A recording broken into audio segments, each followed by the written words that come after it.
ನೀನ್ ಹೊಸ ಕಥೆನಾದ್ರೂ ಕಟ್ಕೋ, ಇಲ್ಲ ದಾರಿಲೇ ಗುಂಡಿ ತೆಗ್ಸಿ ಗಾಡಿನ ವಾಪಸ್ ಆದ್ರೂ ಕಳ್ಸು, ನನಗ್ ಗೊತ್ತಿಲ್ಲ. ಆದ್ರೆ ಅವರು ಮಾರಿಗುಡಿಗೆ ರೀಚ್ ಆಗ್ಬಾರ್ದು ಅಷ್ಟೇ. ಹೊರಡಕ್ ಮೊದಲೇ ತಡೆಯೋದು ಬಿಟ್ಟು ವರ್ಕ್ ಮಾಡಿ ಟೆನ್ಷನ್ ಮಾಡ್ಕೊಳ್ತಿರಲ್ಲ ಮೇಡಮ್.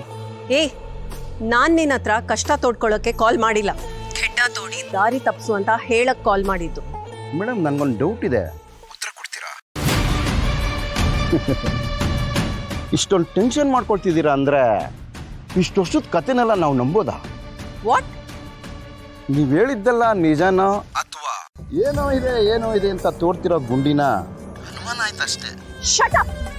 ಬಾಯ್ ಮುಚ್ಕೊಂಡು ಹೇಳ್ದಷ್ಟು ಮಾಡು. ನಿನಗ್ ದುಡ್ಡು ಕೊಟ್ಟಿದ್ದು ಕೆಲಸ ಮಾಡಕ್ಕೆ, ಅದನ್ನ ಮಾಡು.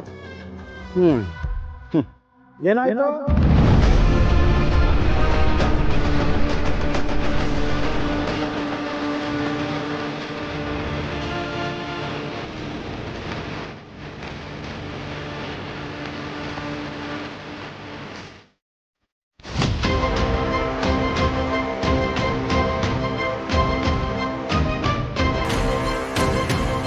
ಯಾರ ಹತ್ರ ಮಾತಾಡ್ತಾ ಇದೀಯಾ?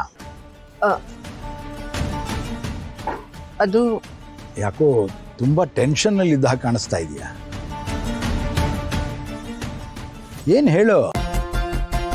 ಈ ಬಿಸ್ನೆಸ್ ನಮ್ಮಂಥವ್ರಿಗಲ್ಲ ಅಣ್ಣ.